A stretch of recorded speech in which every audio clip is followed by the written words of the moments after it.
Monumen Pancasila Sakti ini dibangun ada 3 tujuan utama.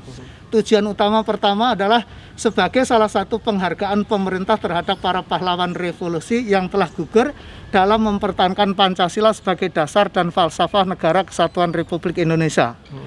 Yang kedua adalah mengingatkan kepada generasi penerus bangsa akan bahaya laten komunis. Nah, cara itu digambarkan dengan cara Pak Yani menunjuk ke tempat penyiksaan yang dialaminya.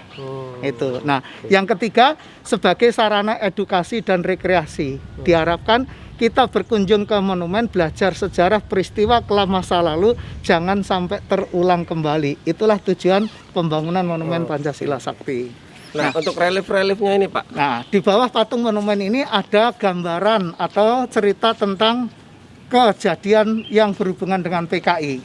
Sebelah kanan ini adalah menggambarkan pemberontakan PKI yang pertama di Madiun, ya, yang dipimpin oleh Musso. Ya, karena mereka tidak mengakui adanya Tuhan, makanya perlakuannya sangat sadis dan mengerikan.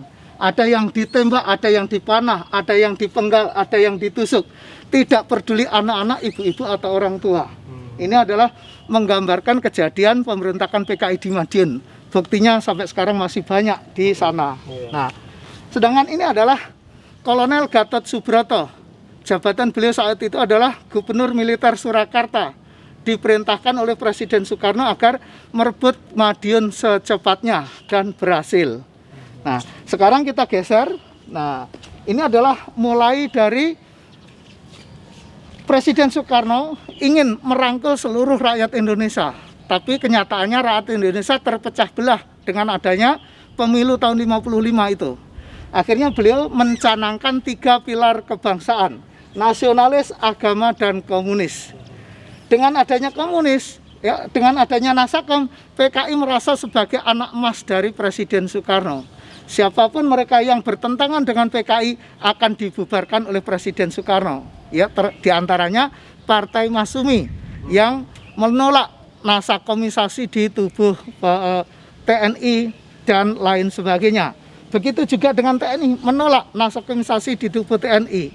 Nah, karena berkali-kali TNI Angkatan Darat menentang keinginan PKI, akhirnya PKI menfitnah TNI Angkatan Darat. Bunyi fitnahnya di TNI Angkatan Darat ada Dewan Jenderal yang ingin menggolengkan Presiden Soekarno.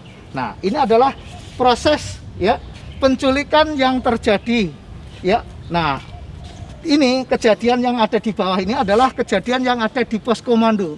Setelah dibagi tugas kelompok siapa yang akan menculik jenderal siapa, mereka dihibur oleh Gerwani dengan pesta harum bunga namanya. Ya, nah di atas itu adalah proses penculikan dan penyiksaan. Saat penculikan berhasil membunuh 3 jenderal di tempat. 3 jenderal ditangkap dalam keadaan hidup dan 1 perwira pertama. Nah, ini adalah prosesnya penyiksaan. Setelah disiksa mereka dibuang ke dalam sumur tua, kurang lebih seperti ini, ya. Setelah diseret mendekatin sumur, kakinya yang dipegang, kepalanya dijatuhkan lebih dulu. Nah, ini adalah prosesnya. Nah, ini adalah Letkol Untung Samsuri, Komandan Cakrabirawa yang ditunjuk sebagai pemimpin revolusi saat itu.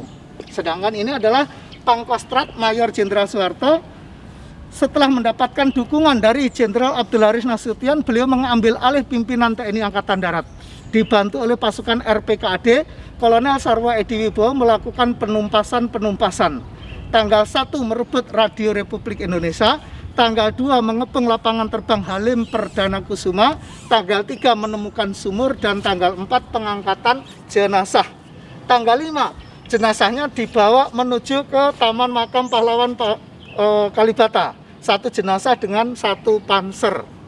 Setelah pemakaman baru terjadi ribut-ribut, yaitu para pelajar dan mahasiswa demo di lapangan Banteng menuntut kepada Presiden Soekarno agar mengambil sikap tegas terhadap PKI yang mendalangi 7 jenderal yang terbunuh di Desa Lubang Buaya.